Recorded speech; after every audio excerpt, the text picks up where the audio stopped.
Saya akan share lagi ya. Nah, Shalom. Shalom. Salam. Ya, semangat semua Yud ya. Iya, Pak. Oke, malam hari ini saya mau share untuk kita semua. Saya beri tema One Life to Give. Satu kehidupan untuk diberikan. Tentu diberikan kepada Tuhan. Nah, apa yang saya mau sampaikan dari hal ini, mari simak ya bersama-sama. Anak-anak muda sekalian, Yeremia 29 ayat 11, firman Tuhan katakan, sebab aku mengetahui rancangan apa yang ada padaku mengenai kamu. Demikianlah firman Tuhan, yaitu rancangan damai sejahtera, bukan rancangan kecelakaan untuk memberikan kepadamu hari depan yang penuh harapan. Kalau kita perhatikan di sini, Tuhan itu mengetahui rancangan-rancangan apa yang ada padanya. Nah, ini perhatikan ya, padaku. Jadi bukan rancangan apa yang ada padamu, ya. Bukan rancangan yang ada pada Resti yang Tuhan tahu, bukan rancangan yang ada pada Oscar yang Tuhan tahu, bukan rancangan yang ada pada Valeri yang Tuhan tahu. Kalau kalian tanya Tuhan tahu, ya pasti Tuhan tahu. Tapi Alkitab di sini catat bukan rancangannya kita, tapi rancangannya Tuhan mengenai kita. Nah, keren ya? Keren dong. Rancangannya Tuhan mengenai kita. Nah, selanjutnya, itu poin pertama yang kita mesti ngerti. Jadi Tuhan punya rancangan atas hidup kita. Nah, itu yang pertama. Kemudian, kalau kita baca Mazmur 138 ayat 8, itu menarik sekali ya. Firman Tuhan katakan gini, Tuhan akan menyelesaikannya bagiku. Ya Tuhan, kasih setiamu untuk selama-lamanya, janganlah kau tinggalkan perbuatan tanganmu. Kalau kita baca dalam terjemahan NIV, New International Version, ya, itu menarik sekali. Itu dikatakan begini, the Lord will fulfill His purpose for me. Nah, Tuhan akan memenuhi tujuannya untukku. Ya, menarik ya. Jadi Tuhan akan menyelesaikannya bagiku, itu artinya Tuhan akan menyempurnakan, to fulfill, ya, memenuhi tujuannya, menyempurnakan tujuannya padaku, bagiku, untukku, gitu. Jadi dari sini, dari dua ayat ini saya mau ajak kita ngerti bahwa Tuhan tuh punya tujuan dan untuk hidup kita, dan Dia mau kita mengerti tujuannya dalam hidup kita. Nah, banyak kisah Alkitab menunjukkan orang-orang menemukan tujuan Tuhan itu tahap per tahap, nggak instan. Jadi kalau kalian tanya, gimana caranya nemuin tujuan Tuhan dalam hidup kita? Ya. Gimana caranya nemuin rancangan-rancangan Tuhan yang ada pada Tuhan mengenai kita? Gimana caranya kita tahu, Pak? Kan kita bukan Tuhannya, kita ini manusianya. Terus gimana saya tahu rancangan Tuhan yang ada padaku? Bagaimana saya bisa menggenapi rancangan Tuhan di mana Tuhan mau menyempurnakan tujuannya dalam hidupku. Gitu. Nah, jadi kalau kalian tanya gimana sih Pak caranya nemuin tujuan Tuhan? Nah, saya mau kasih tahu gini. Di Alkitab itu banyak kisah menunjukkan orang menemukan tujuan Tuhan itu tahap per tahap. Nggak instan. Jadi kalau Tuhan mau memenuhi rancangannya dalam hidup kita, kita mesti ngerti di Alkitab itu nggak semua orang menemukan tujuannya secara langsung. Ada orang yang menemukan tujuan Tuhan dalam hidupnya itu tahap per tahap, nggak instan. Kalian tahu kisah Yusuf? Bagaimana dia menjadi Perdana Menteri atau orang kedua di Mesir?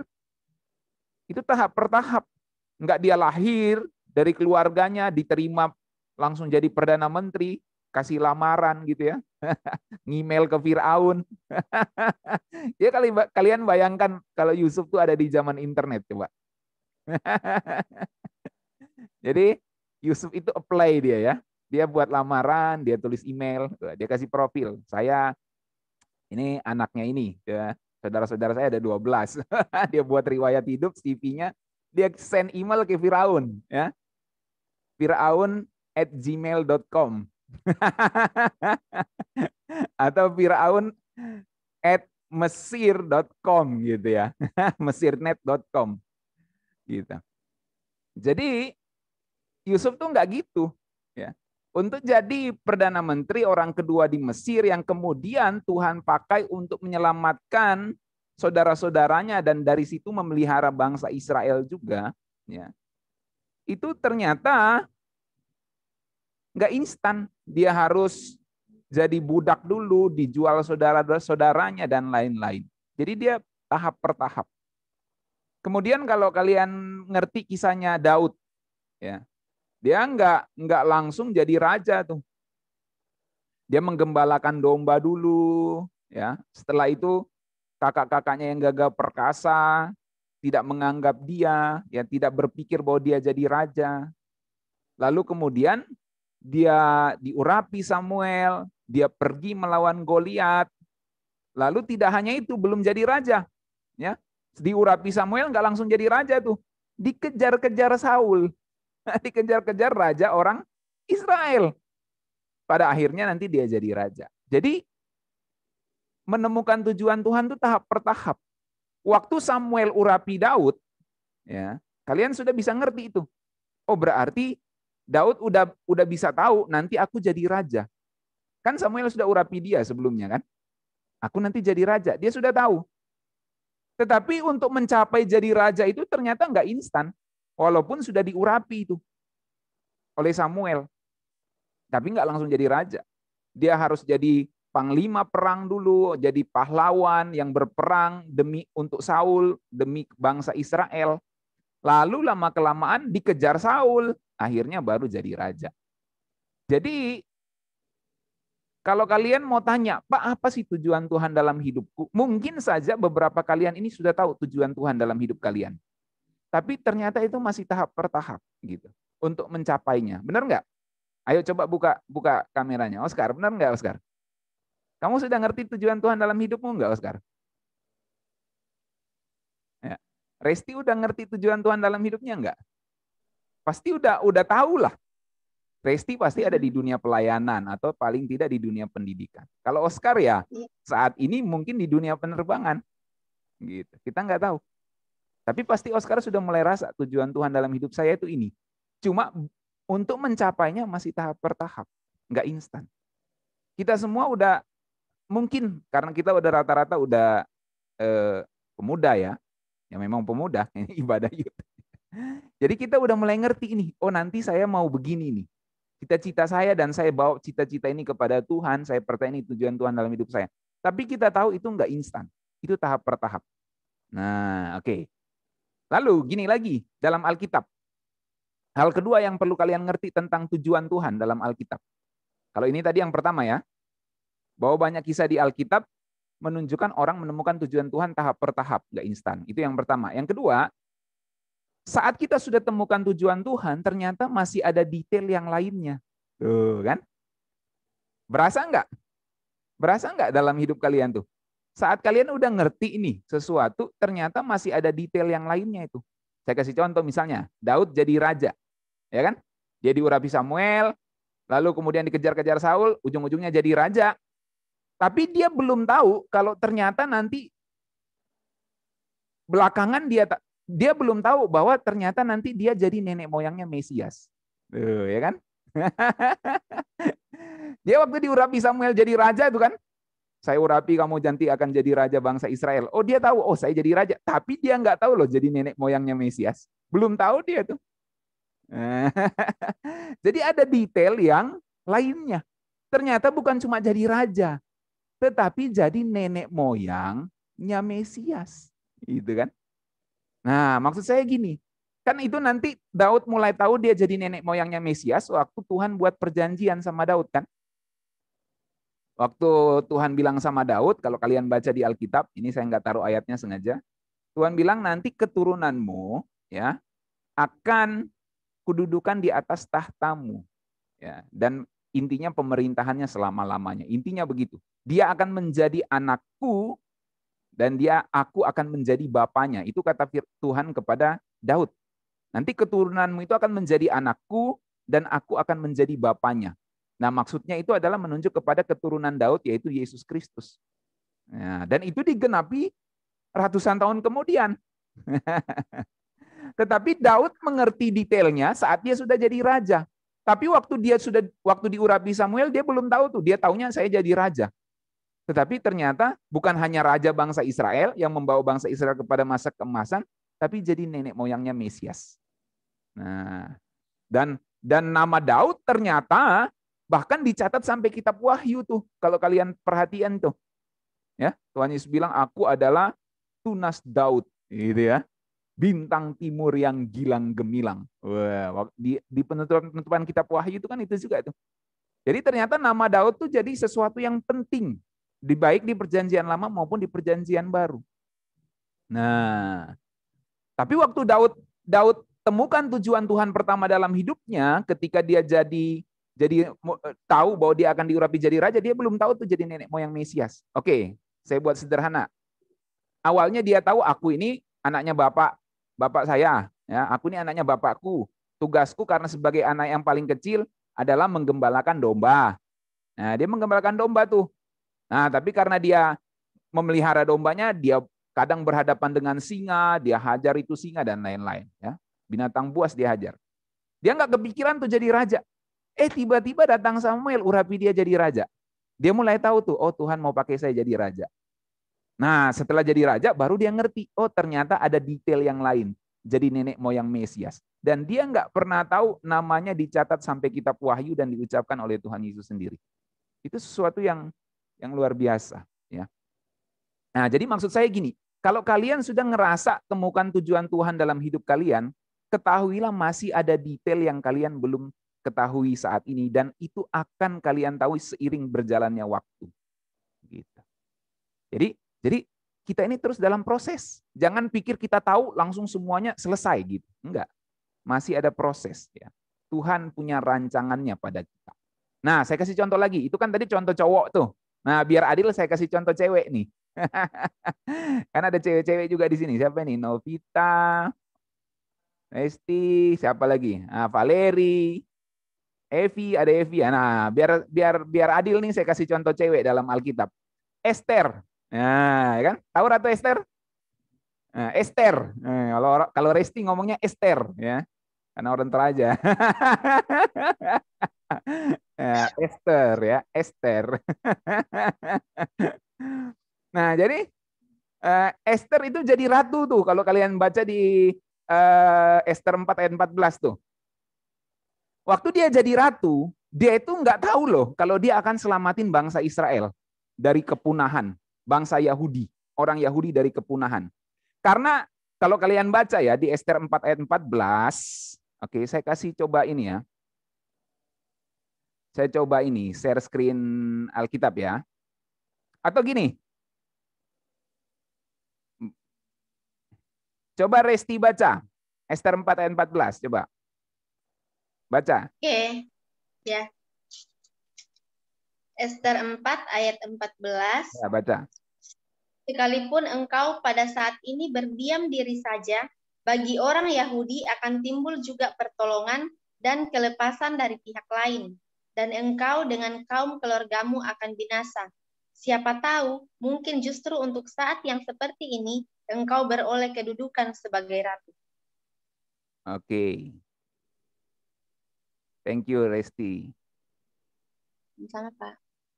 Nah, bentar ya. Ini saya share screen aja nih, biar kalian bisa lihat semua. Oh, udah kelihatan? Kelihatan Alkitabnya? Oke, perhatikan Sudah. ya. Ayat 14. Jadi gini, saya kasih cerita singkatnya ya. Ada seorang bernama Hamas ya. Hamas.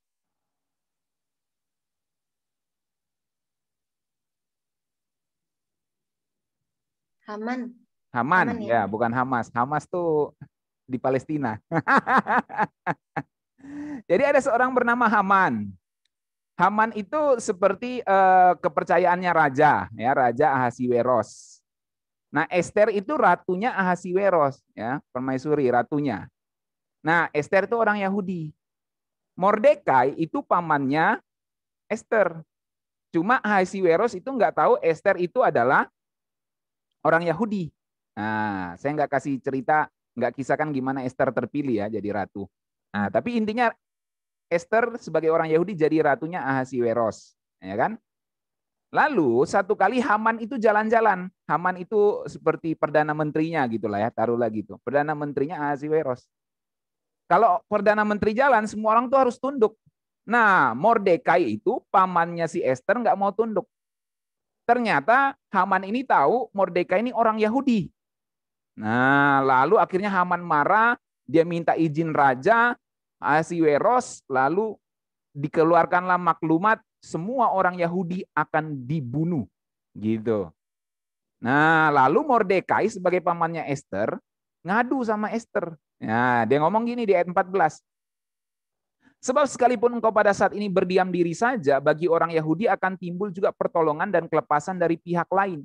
Dan engkau dengan kaum keluargamu akan binasa. Maksudnya semua orang Yahudi. Karena Haman tuh mau musnahkan orang Yahudi. Karena memang surat perintahnya sudah keluar. Sudah dicap stempel sama raja. Jadi udah resmi tuh. Tinggal tunggu hari H untuk eksekusi seluruh orang Yahudi. Nah lalu Mordekai ngomong sama Esther, bangsamu itu mau mau dibantai. Kamu harus minta pertolongan belas kasihan raja, intinya gitu. Nah, lalu gini, ketika Mordekai ketemu Esther, dia ngomong ini bla bla bla, lalu dia ngomong gini, perhatikan ayat terakhir. Siapa tahu, Esther, siapa tahu mungkin justru untuk saat seperti ini engkau beroleh kedudukan sebagai ratu. Itu poin saya. Jadi maksudnya gini, Mordekai itu ngomong gini, untuk itulah kamu jadi ratu. Siapa tahu untuk itulah Tuhan izinkan kamu jadi ratu. Tuhan tempatkan kamu di istana Ahasiweros untuk jadi ratu supaya ternyata untuk menyelamatkan bangsa Yahudi. Dulu waktu kamu pertama jadi ratu, kita nggak pernah tahu Haman akan membunuh orang-orang Yahudi. Tapi ternyata setelah kamu jadi ratu, baru kita tahu Haman mau bunuh orang-orang Yahudi.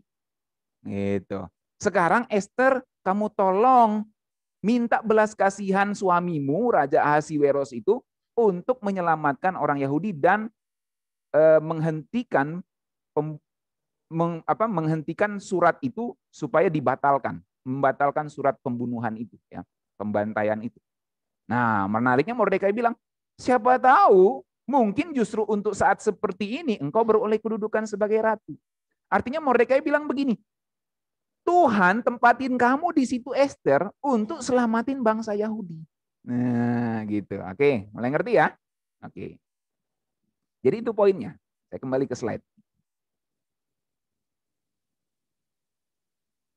Nah, jadi gini ya, untuk anak-anak muda, kalian semua ini ya, kalian harus ngerti bahwa di mana saja kalian berada saat ini, ya, Tuhan tempatkan kalian di situ ada maksudnya. Amin. Pasti ada maksudnya. Kalau kalian jadi orang-orang di Remayut saat ini misalnya, ada maksudnya pasti. Tuhan tempatkan kalian untuk berperan, berkontribusi di gereja ini misalnya. Atau mungkin kalian punya pekerjaan saat ini di mana saja, di sekolah kalian atau di tempat kerja kalian, ya, di kampus kalian, ya. Pasti Tuhan mau buat sesuatu melalui hidup kalian. Memang kalian belum lihat saat ini, belum temukan saat ini, tetapi ternyata nanti kalian temukan detailnya. Gitu. Detailnya nanti kalian temukan. Nah, jadi menarik itu kisah Esther itu ya. Mungkin untuk saat seperti inilah kamu jadi ratu. Kalau kamu nggak jadi ratu, habis kita orang Yahudi. Kira-kira gitu ya. Menarik tuh ceritanya kalau kalian baca situ. Nah, akhirnya inti ceritanya orang Yahudi nggak jadi dibantai, malah si Haman itu yang dihukum oleh Raja Ahasiweros. Nanti kalian baca lagi itu, ya, menarik itu. Nah, Itu tadi yang kedua soal tujuan Allah ya. Yang pertama tadi banyak kisah menunjukkan di Alkitab itu orang temukan tujuan Tuhan tahap per tahap, nggak instan. Jadi kalau kalian belum temukan tujuan Tuhan saat ini untuk hidupmu secara pasti, nggak usah khawatir. Ada tahap per tahap memang orang temukan tujuan Tuhan. Yang kedua, saat sudah temukan tujuan, kalian kita mesti ingat ternyata masih ada detail yang lainnya. Jadi nggak usah kaget kalau ada kasus-kasus nanti di tempat kalian yang kalian merasa Tuhan sudah tempatkan kalian di situ. Kok ada begini? Kok Tuhan izinkan ini terjadi? Memang itu untuk itulah kamu ada di situ. Gitu. Ngerti ya? Ngerti ya? Nah, oke. Yang ketiga, itu yang kedua. Yang ketiga sekarang. Kita akan menemukan tujuan Tuhan dalam hidup kita dengan bertindak, memberikan kontribusi di mana kita berada saat ini.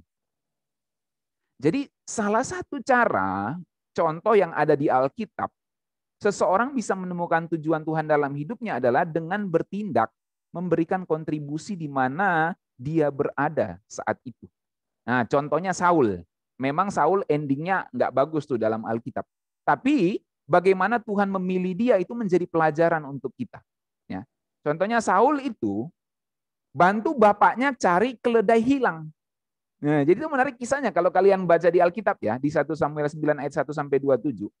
Saul itu sebelum ketemu Samuel diurapi jadi raja, dia bantu bapaknya cari keledai hilang. Kalau Daud kan pulang menggembala domba, baru ketemu Samuel, benar nggak? Ya kan? Kalau kalian ingat ceritanya. Kalau Saul itu lagi bantu bapaknya cari keledai hilang. Jadi dia lagi pergi ke hutan gitu maksudnya, atau pergi kemana gitu. Cari keledai hilang. Maka dia ketemu Samuel. Dan ternyata Samuel bilang, inilah orang yang Tuhan pilih untuk jadi raja. Loh, ya kan? Nah, jadi maksud saya apa? Saul menemukan tujuan hidupnya dimulai dengan dia bertindak memberikan kontribusi kepada, dalam hal ini kepada bapaknya. Bapaknya bilang, kamu pergi cari keledai hilang. Dia berikan kontribusi, dalam hal ini dia memberikan dirinya untuk melakukan apa yang bapaknya suruh. Dengan melakukan apa yang bapaknya suruh, ternyata dari situ dia ketemu seseorang yang bernama Samuel yang mengurapi dia menjadi raja bangsa Israel. Nah, luar biasa ya. Jadi enggak, siapa sangka cuma pergi cari keledai hilang, ketemu Nabi Allah yang urapi jadi raja. Coba saya bukakan ya Alkitab ya, 1 Samuel 9. Nih.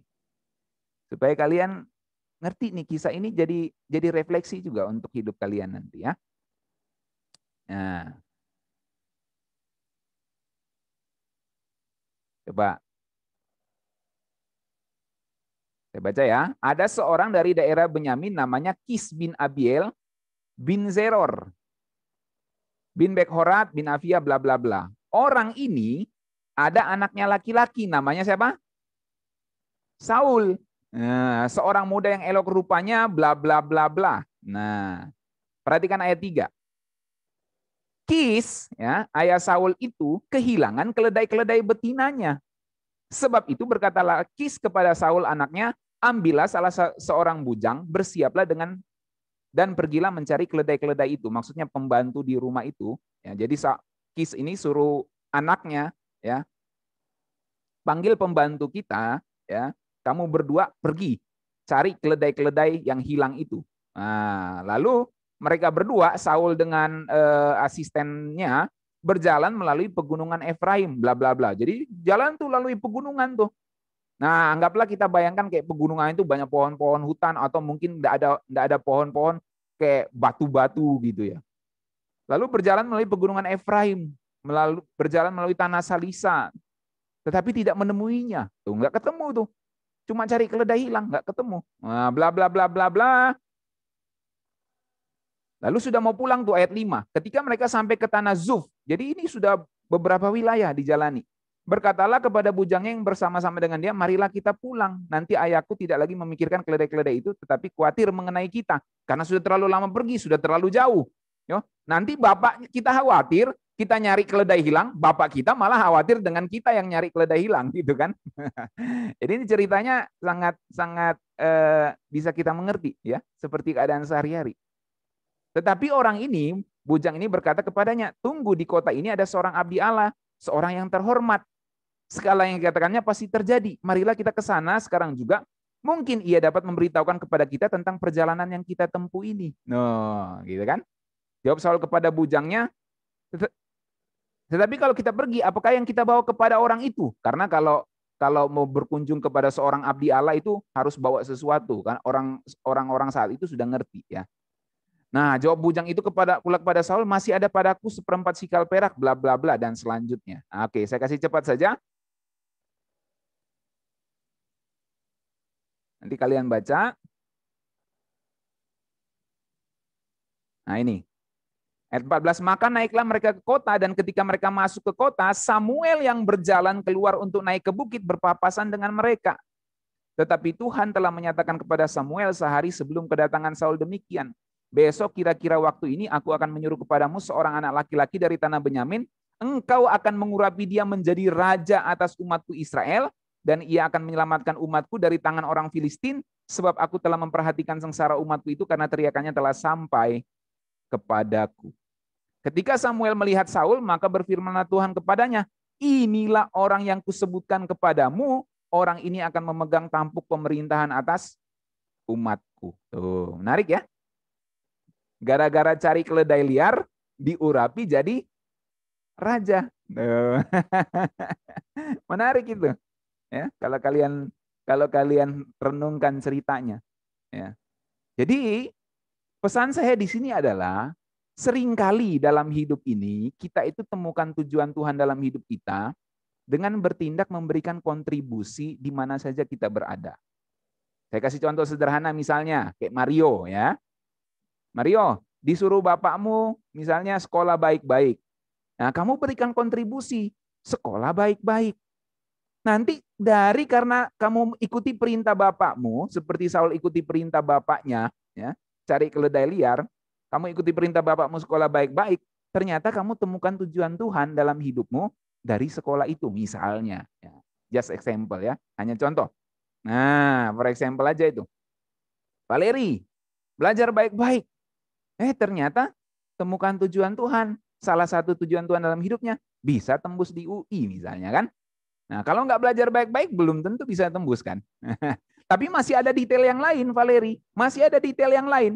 Kamu nggak tahu nanti Tuhan bawa kamu kemana, asal kamu terus berikan kontribusi yang baik dalam hidupmu, ya, pasti Tuhan akan bawa kamu kepada masa depan yang penuh harapan. Sebab firman Tuhan bilang tadi di Yeremia itu, bahwa aku merancangkan masa depan bukan rancangan kecelakaan, tapi masa depan yang penuh harapan. Tuh, hari depan yang penuh harapan. Tapi seringkali kita bisa menemukan tujuan Tuhan tuh kalau kita berkontribusi dulu tuh. Nah, oke. Oke, sekarang gini. Kalau gitu Pak, apa yang perlu kita persiapkan? Apa yang perlu kita persiapkan untuk bisa kita menjalani tujuan Tuhan dalam hidup kita? Nah, saya mau kasih tahu 3 hal ini. Dalam hidup ini, ya, anak-anak muda yang saya kasih dalam Tuhan, dalam hidup ini ada 3 hal yang perlu kita pelajari paling tidak. Tentu ada banyak hal, tapi malam hari ini saya mau kasih tahu 3 hal ini. Kita perlu belajar dalam hidup ini untuk mengerti 3 hal ini. Yang pertama leadership. Yang kedua, kita mesti mengerti relationship. Yang kedua, stewardship. Jadi kalau kalian mau temukan tujuan Tuhan, kalau kalian mau menjalani, bukan hanya menemukan, tapi menjalani tujuan Tuhan dalam hidup kalian, pelajarilah 3 hal ini. Leadership, relationship, stewardship. Oke, kita lihat sederhananya gimana. Leadership. Apa itu leadership? Sederhananya gini, dalam hidup ini kita itu bisa dipengaruhi atau mempengaruhi orang, benar nggak? Hanya ada 2 hal dalam hidup ini, dalam konteks ini, kita dipengaruhi orang atau mempengaruhi orang. Nah, leadership itu adalah bagaimana kita mempengaruhi orang lain. Memberi pengaruh positif pada diri sendiri maupun orang lain. Itulah leadership. Jadi pastikan kita mengerti ini. Pastikan kita pelajari hal ini. Dan saya mau kasih contoh sederhananya gini. Leadership itu erat kaitannya dengan inisiatif. Oke, semua bilang di tempat masing-masing, inisiatif. Nah, jadi kalau kalian mau menemukan atau menjalani tujuan Tuhan dalam hidup kalian, pelajarilah soal leadership, mempengaruhi diri sendiri dan mempengaruhi orang lain. Gimana Pak caranya? Belajarlah berinisiatif. Dimanapun kita berada, milikilah inisiatif untuk melakukan sesuatu yang positif. Saya itu senang sekali ya sebagai gembala misalnya, saya pribadi nih, saya itu senang sekali kalau ada anak-anak muda, Pak, apa yang saya bisa bantu dalam pelayanan? Oh gitu, senang sekali saya. Karena saya ngelihat mereka berinisiatif. Karena waktu saya masih muda dalam pengertian seusia kalian gitu ya. Sekarang juga masih muda sih. Tapi waktu saya masih seusia kalian gitu ya, yang masih muda-muda ini ya, seusia SMA, kuliah, itu saya tuh suka melayani. Jadi saya berinisiatif, apa Om yang bisa saya bantu di pelayanan, apa yang saya bisa bantu di pelayanan, itu saya punya inisiatif. Dan karena saya memang diajar untuk berinisiatif. Jadi leadership itu erat kaitannya dengan inisiatif. Maka kalau kalian mau belajar leadership, dimanapun kalian berada, milikilah inisiatif untuk melakukan sesuatu yang positif. Dari situ kalian akan dibimbing Tuhan, saya percaya Tuhan akan bimbing kalian untuk mengerti bagaimana kalian akan mempengaruhi orang lain. Ya.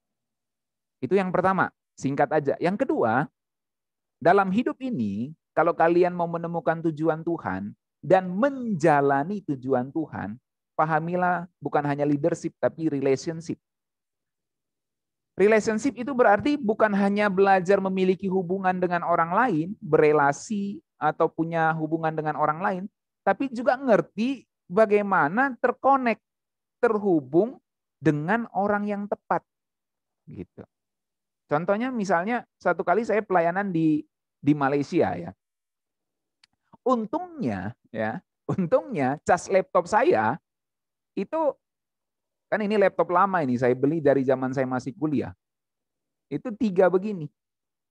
Jadi waktu saya baru pertama kali pelayanan ke luar negeri di Malaysia itu, untungnya laptop saya itu memang laptop yang colok 3 begini.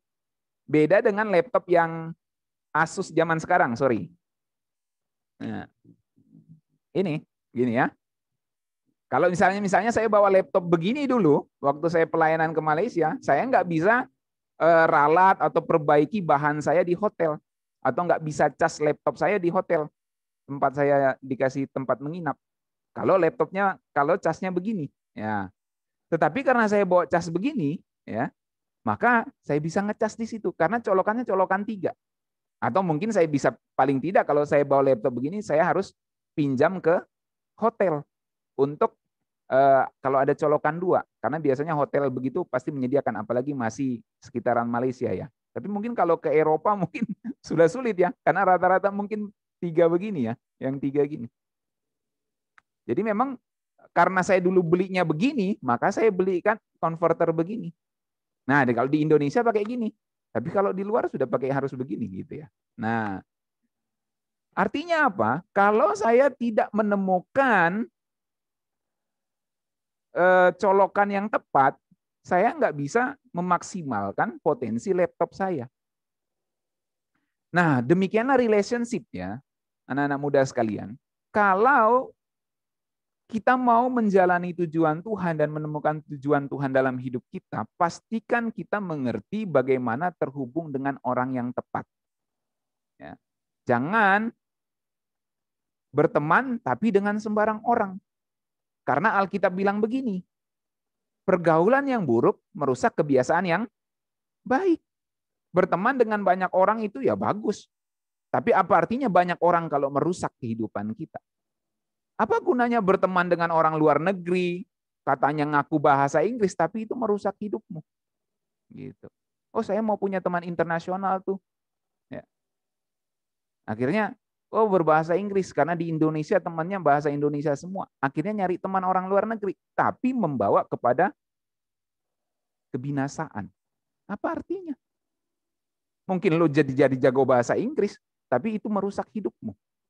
Nah, jadi kita mesti ngerti siapa yang harus kita hindari dan siapa yang harus kita dekati. Karena pergaulan yang buruk merusak kebiasaan yang baik. Kalau kebiasaannya sudah buruk, apapun akan dikorbankan. Gitu. Keluarga dikorbankan, ya. Masa depan dikorbankan. Karena sudah suram masa depannya. Orang-orang seperti itu kalau nggak bertobat. Gitu ya. Jadi pastikan seperti itu ya kalian anak-anak muda. Mesti ngerti siapa yang kalian harus hindari. Siapa yang kalian harus dekati. Itu seni dalam bergaul. Seni dalam menjalani tujuan Tuhan dalam hidupmu. Paham ya? Jadi jangan asal berteman-teman, apalagi teman online sekarang ini, ya, berbahaya. Terutama wanita-wanita. Ya.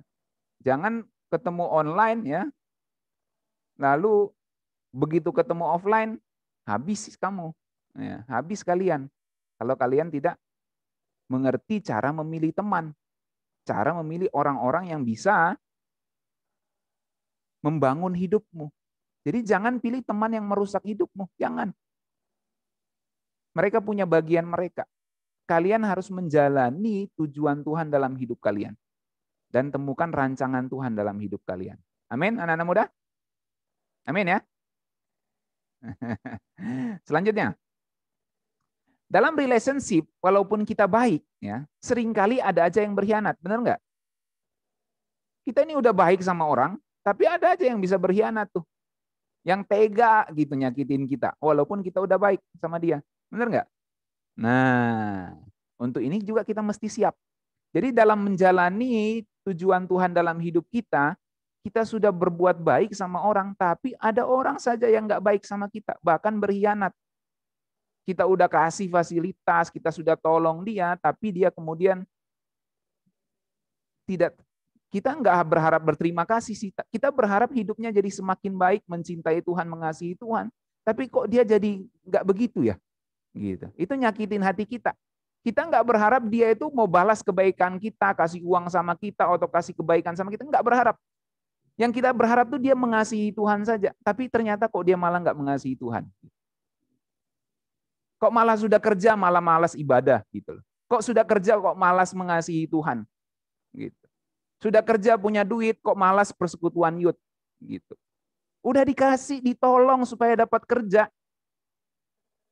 Jadi kita udah baik sama orang supaya dia bisa menata masa depannya tapi malah menjauh dari Tuhan orang-orang seperti itu. Jadi ada aja orang yang bisa berkhianat walaupun kita sudah baik. Nah, kalian mesti siap juga. Karena memang Tuhan Yesus pun dihianati oleh Yudas.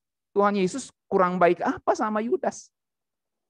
Dalam Matius 26 ayat 14-16, kemudian pergilah seorang dari ke-12 murid itu yang bernama Yudas Iskariot kepada imam-imam kepala. Ia berkata, apa yang hendak kamu berikan kepadaku supaya aku menyerahkan dia kepada kamu? Mereka membayar 30 uang perak kepadanya. Dan mulai saat itu ia mencari kesempatan yang baik untuk menyerahkan Yesus. Kalian perhatikan yang warna kuning itu. Itu menarik sekali itu. Ya. Jadi Yudas ngomong begini, apa yang hendak kamu berikan kepadaku supaya aku menyerahkan dia, menyerahkan Yesus, guruku, itu kata Yudas, kepada kamu. Maka mereka membayar 30 uang perak kepada Yudas. Jadi Yudas hianati Tuhan Yesus karena 30 uang perak. Mengerikan ya. Padahal Yesus tuh nggak pernah sakiti hati Yudas loh, benar nggak? Ada nggak kalian baca di Alkitab Yesus sakiti hatinya Yudas? Enggak tuh, malah Yudas tuh dikasih kehormatan loh. Dijadikan bendahara, coba. Dipercayakan sebuah kepercayaan, coba. Dijadikan bendahara. Biasanya kalau kita menunjuk bendahara itu orang yang terpercaya atau orang yang kita enggak percaya? Orang yang bisa kita percaya. Dikasih kehormatan. Tapi ternyata Yudas mengkhianati kepercayaan yang diberikan. Nah, jadi dalam relationship, menemukan tujuan Tuhan dalam hidup kita, seringkali memang pasti ada orang yang berkhianat. Nah, kita harus siap untuk hal-hal seperti itu. Jadi jangan baperan. Semua bilang, jangan baperan. Nah, kalau kalian nanti punya pacar misalnya, ya, bisa saja pacarmu berkhianat. Gitu. Nah, jadi dalam kalian menemukan tujuan Tuhan dalam hidup kalian, ada saja kemungkinan pengkhianatan akan kalian alami. Itulah seni, itulah perjalanan kehidupan di bumi ini. Enggak semuanya mulus gitu. Nah, saya mau kasih tahu gini, pengkhianat adalah orang yang nggak menganggap hubungan yang ia miliki sebagai sesuatu yang berharga. Gitu. Itulah pengkhianat. Dia nggak anggap hubungan kita dengan dia itu sebagai sesuatu yang berharga. Kenapa dia berkhianat? Karena dia nggak anggap ini berharga. Kenapa orang nggak mau ikut Yud? Karena dia anggap Yud nggak berharga. Kalian bisa ngerti yang saya maksud? Ngerti nggak yang saya maksudkan? Kenapa orang nggak mau ikut persekutuan? Karena dia anggap persekutuan itu nggak berharga. Pengkhianat adalah orang yang menganggap hubungan yang ia miliki sebagai sesuatu yang nggak berharga. Gitu. Dia nggak menganggap hubungan itu berharga. Kalau kalian menganggap sesuatu berharga, apapun kalian akan korbankan untuk yang berharga itu. Benar nggak? Ya, benar nggak? Kalau Mr. Harry, anggaplah yang berharga saat ini motornya. Kalau dia pergi ke sebuah tempat, kalau dia mau parkir lama motornya, pasti Mr. Harry akan gembok kan motornya. Apalagi zaman sekarang banyak pencuri. Benar nggak Mr. Harry? Halo? Benar kan? Pasti digembok lah. Nggak usah lah Mr. Harry punya motor. Motor yang saya pakai aja itu. Kalau saya mau parkir di tempat tertentu, saya harus gembok loh. Padahal mungkin orang pikir pencuri aja malas kayaknya yang mau ngambil di motor. Ribet bawanya nanti. Ya kalau motor udah tua kan ribet gitu ya. Tapi kalau kayak motornya Oscar misalnya waktu masih di sini itu, wah itu jadi inceran tuh. Jadi karena apa? Sesuatu yang berharga gitu. Jadi kalau sesuatu yang berharga, kita akan bayar apapun untuk menjaganya. Tapi kalau ada orang yang alasan nggak ada wifi terus nggak mau ikut persekutuan, itu aneh menurut saya. Gitu ya. Itu sesuatu yang dia anggap itu nggak berharga. Tapi kalau nonton TikTok, nonton YouTube, dia pakai kuota begitu banyaknya.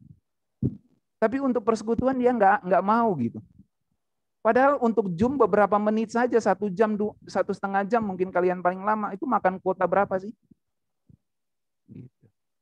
Jadi itu pengkhianat orang-orang seperti itu. Nggak menganggap hubungan yang ia miliki sebagai sesuatu yang berharga. Nah, jadi kalian sebagai anak-anak muda, kalian harus mengutamakan Tuhan di atas segalanya. Itu pesan yang saya mau sampaikan sama kalian. Ya, jangan kalian sudah kerja, diberkati Tuhan, lalu kalian tidak memandang Tuhan, persekutuan itu menjadi kalian durhaka sama Tuhan. Ya. Nah, apa yang bisa buat orang berkhianat? Uang. Ayo, coba apa lagi? Ayo jawab, tuh saya kasih titik-titik. Ayo bersuara. Apalagi yang bisa buat orang berkhianat? Dalam segala konteks. Kalau kayak Yudas misalnya janji. Uang. Janji. Janji, tapi nggak ditepati. Ah, ya. Ya, itu bisa buat orang jadi pengkhianat. Terus apa lagi? Benar. Janji yang nggak ditepati. Apa lagi? Nah, oke, banyak hal ya lah. Uang, selingkuhan, gitu misalnya. Pria idaman lain, wanita idaman lain, itu bisa buat orang berkhianat. Gitu. Nah, kalau misalnya ada seorang pria, ya kalian misalnya wanita, cowokmu itu selingkuh. Kalian sudah harus ngerti, berarti dia nggak menganggap hubungan yang kalian miliki itu sesuatu yang berharga. Kalau ada orang yang selingkuh, ya dengar ini anak-anak muda, cewek maupun cowok. Kalau ada nanti misalnya kamu bangun hubungan dengan seseorang, terus dia selingkuh, berarti kalian harus ngerti bahwa dia tidak menganggap hubungan yang kalian miliki itu sesuatu yang berharga. Orang-orang seperti itu sebaiknya tidak perlu kalian melanjutkan hubungan. Kecuali memang kalian sudah rasa dia bertobat dan benar-benar bisa diuji. Tapi kalian mesti siap. Karena biasanya orang berkhianat 1 kali akan berkhianat yang kedua kalinya. Ya, kecuali dia benar-benar menemukan Tuhan dan kebenaran dan bertobat ya. Jadi kalian mesti ngerti itu ya. Dalam perjalanan kalian menemukan tujuan Tuhan, bisa saja kalian akan alami hal-hal seperti itu. Nah, saya ngomong ini untuk mempersiapkan kalian menjalani tujuan Tuhan. Hal-hal detail yang mungkin kalian belum alami saat ini. Termasuk saya sendiri juga. Banyak hal detail tujuan Tuhan yang belum saya bisa lihat saat ini. Kalau yang saya lihat Tuhan mau pakai saya di dunia pelayanan. Jelas Tuhan tidak pakai saya di pekerjaan sekuler. Gitu. Jelas Tuhan tidak pakai saya di situ. Saya tahu tujuan Tuhan dalam hidup saya dipakai di dunia pelayanan. Mengkhotbahkan firman Tuhan, entah mungkin mengajar, entah apapun, yang jelas di dunia pelayanan. Entah di gereja atau di luar gereja, tapi di dunia pelayanan. Jelas bukan kerja sekuler jadi karyawan di mana saja, jelas bukan itu. Tapi saya belum tahu detail-detailnya. Nah, kalian juga begitu. Mungkin kalian sudah tahu tujuan Tuhan dalam hidup kalian saat ini, tapi belum tahu detail-detailnya. Nah, seringkali dalam perjalanan detail-detailnya yang saya kasih tahu tadi, ada pengkhianatan tuh. Nah, mesti siap-siap ya. Yang ketiga, dalam hidup ini, kalau kalian mau temukan tujuan Tuhan dan menjalani panggilan Tuhan dalam hidup kalian, bukan cuma leadership, bukan cuma relationship, kalian harus belajar stewardship. Apa itu stewardship? Stewardship berarti penata layanan. Yaitu bagaimana mengelola dengan baik apa yang ada di tangan kita. Jadi kalau Tuhan sudah percayakan sesuatu sama kita, kelola itu dengan baik. Apapun itu. Nah, ini tentu banyak aspek yang bisa saya sampaikan. Tapi saya mau sampaikan bagaimana kita mengelola dengan baik itu dimulai dari diri kita sendiri, yaitu punya rasa cukup. Nah, kalian tahu kenapa Rasul Paulus bisa ngomong segala perkara dapat kutanggung di dalam Dia yang telah memberi kekuatan kepadaku. Di Filipi 4 ayat 11 sebelumnya dikatakan gini, kukatakan ini bukanlah karena kekurangan, sebab aku telah belajar mencukupkan diri dalam segala keadaan. Jadi dengar baik kalian punya uang berapapun saat ini, belajarlah mencukupkan diri dalam segala keadaan. Sehingga kalian tidak akan pernah merasakan yang namanya kekurangan. Itu penting dalam hidup kalian, dalam hidup kita. Bukan cuma kalian, kami juga, orang-orang tua. Kami perlu terus belajar tentang penata layanan. Bagaimana mengelola apa yang ada pada kita. Kalau kalian gaji misalnya 2 juta, 4 juta, 5 juta, tapi hidup kalian seperti orang 10 jutaan gajinya, kalian tidak mengelola dengan baik. Nah, itu maksudnya. Jadi, seperti Rasul Paulus, dia ngomong, kukatakan ini bukan karena aku kekurangan, sebab aku telah belajar mencukupkan diri dalam segala keadaan. Aku tahu apa itu kekurangan dan aku tahu apa itu kelimpahan. Dalam segala hal dan dalam segala perkara tidak ada sesuatu yang merupakan rahasia bagiku. Baik dalam hal kenyang maupun dalam hal kelaparan, baik dalam hal kelimpahan maupun dalam hal kekurangan. Kenapa Rasul Paulus bisa ngomong gitu? Karena dia mempunyai rasa cukup. Bagaimana dia mempunyai rasa cukup? Karena dia bisa mempunyai penata layanan yang baik dalam mengelola apa yang Tuhan percayakan saat ini. Gitu. Kalau kita bisa mengelola dengan baik, maka kita bisa katakan hal ini. Kita baca bersama yuk. Ayo buka mic-nya. Kalau kita sudah bisa mengelola dengan baik, maka kita bisa katakan 1, 2, 3. Segala perkara dapat kutanggung di dalam Dia yang memberi kekuatan kepadaku. Tuh, ya kan? Jadi jangan cuma baca Filipi 4 ayat 13-nya. Segala perkara dapat kutanggung di dalam Dia yang memberi kekuatan kepadaku. Gajimu 5 juta, gaya hidupmu 10 juta. Gitu ya. Nggak mix. Kamu nggak bisa, nggak layak kamu ngomong ini. Segala perkara dapat kutanggung di dalam Dia yang memberi kekuatan kepadaku.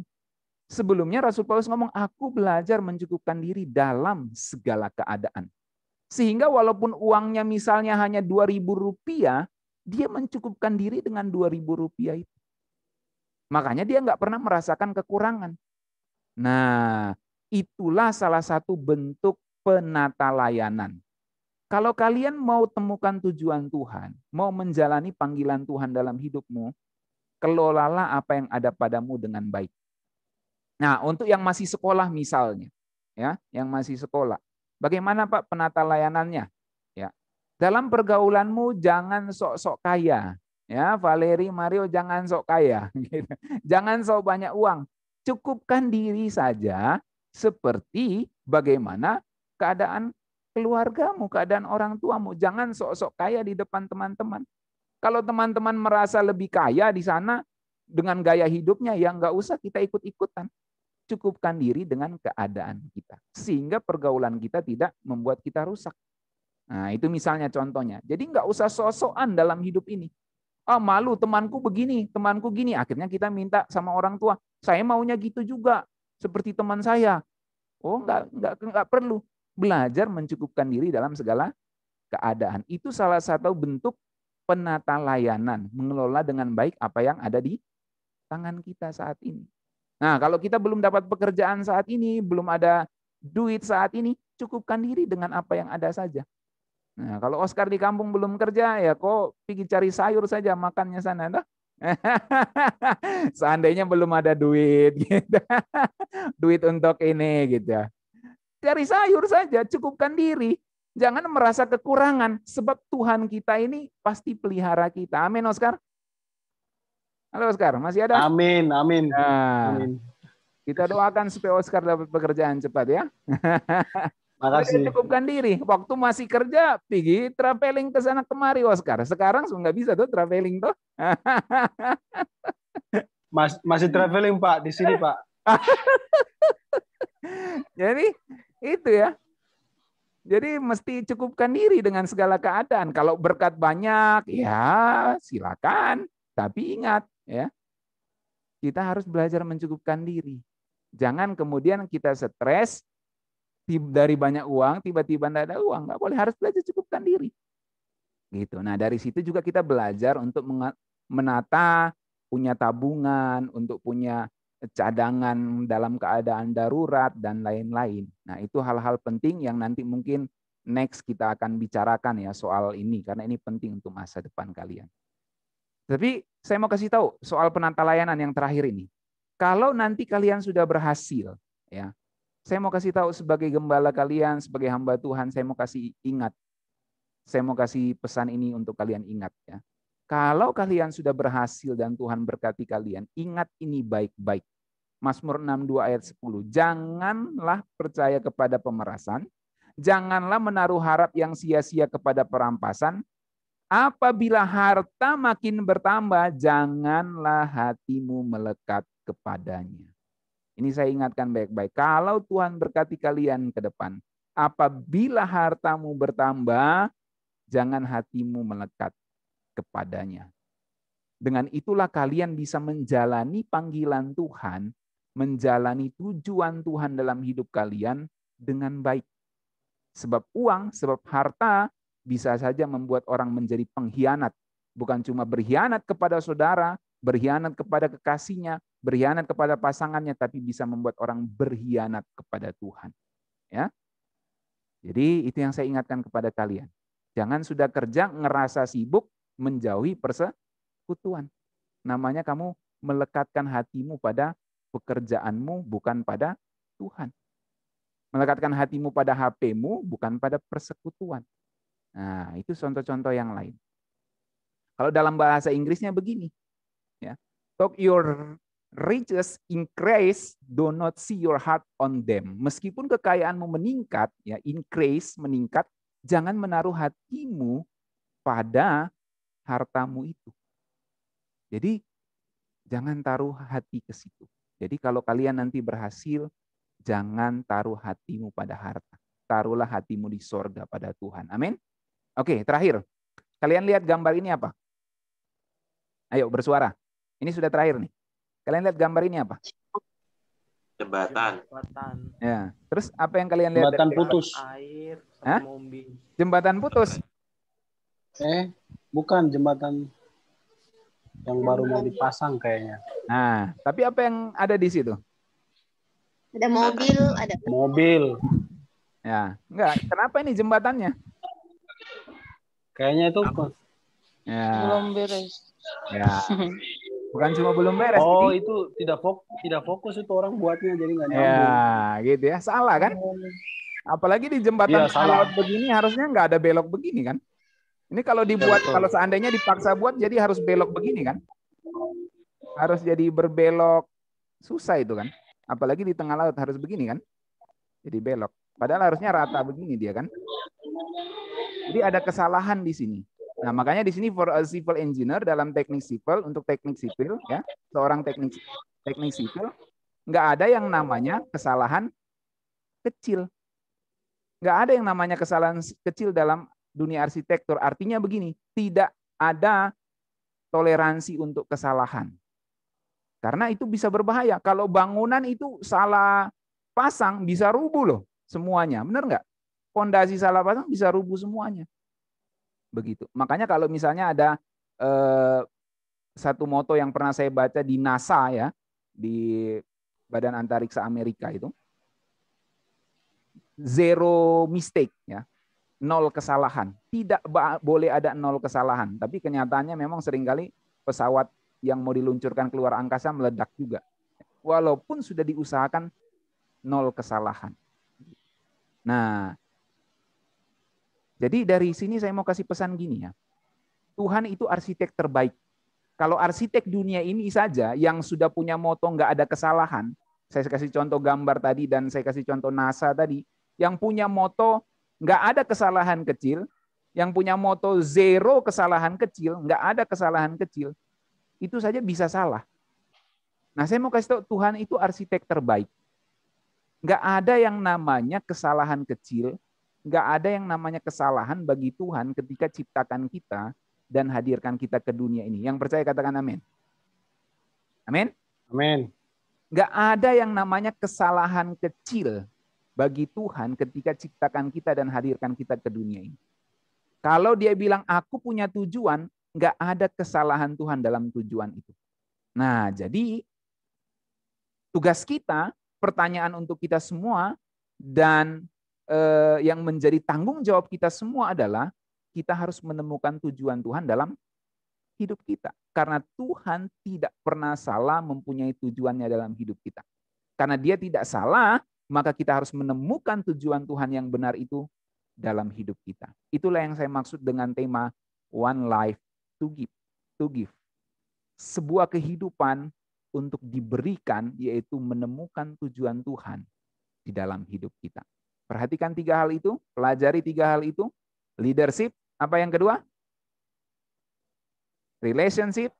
Yang ketiga, stewardship. Ya. Yang pertama apa tadi? Leadership. Leadership. Leadership. Ya. Intinya apa di situ? Intinya apa di leadership? Punya inisiatif. Punya inisiatif, mempengaruhi orang, berinisiatif. Yang kedua, relationship. Intinya apa? Harus menghargai apa? Tidak menjanji-janjikan. Ya. Bukan hanya pintar membangun hubungan, tapi memilih orang yang tepat. Nah, jangan asal berteman.